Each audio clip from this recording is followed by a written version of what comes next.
Puluhan jenis opsetan atau hewan yang diawetkan masuk ke dalam jenis-jenis satwa langka yang dilindungi diamankan petugas tim gabungan Balai Gakum, Kementerian Lingkungan Hidup dan Kehutanan Wilayah Sumatera, BKSDA Sumatera Barat, dan Polda Sumatera Barat. Hewan langka ini ada yang sudah dibentuk menjadi patung maupun dalam proses pengeringan.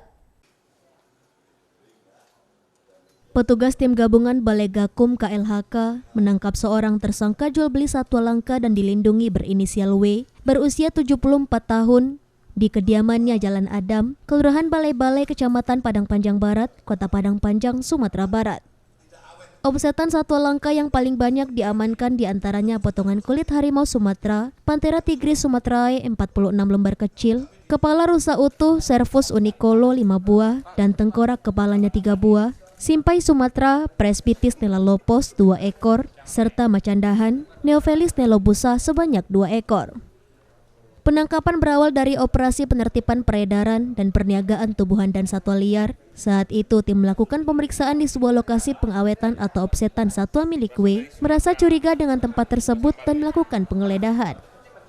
Hasilnya ditemukan satwa dilindungi dalam keadaan mati, berupa opsetan berbentuk kulit dan bagian-bagiannya, dan hingga saat ini petugas masih terus melakukan penelusuran untuk menggali keterlibatan pihak lain, serta akan terus berkoordinasi dengan Polda Sumatera Barat dan BKSDA Sumatera Barat.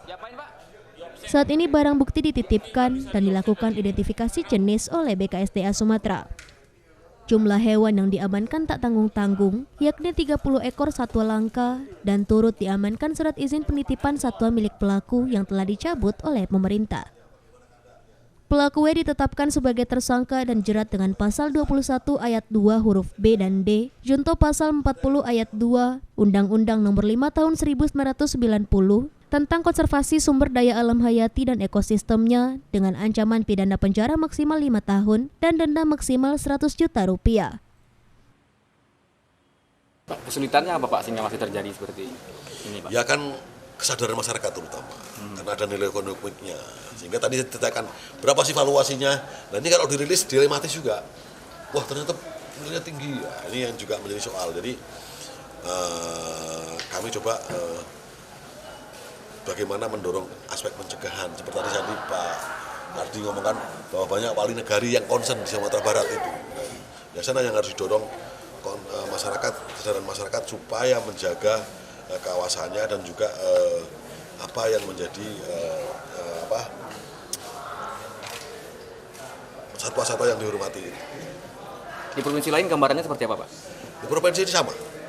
Kita semua di seluruh Indonesia ya, itu menjadi tata kelola daripada KSDA, ya, KSDAE, kemudian Gakum mengawal bagaimana menjaga tadi pakai cyber patrol ya di media, kemudian kita coba perkuat jaringan dengan semua pihak, dengan bea cukai, dengan karantina, pintu bandara, pintu pelabuhan ya, kemudian dengan kepolisian terutama yang dari masing-masing unit yang terkecil untuk bagaimana mengurangi, paling enggak mengurangi lah ya.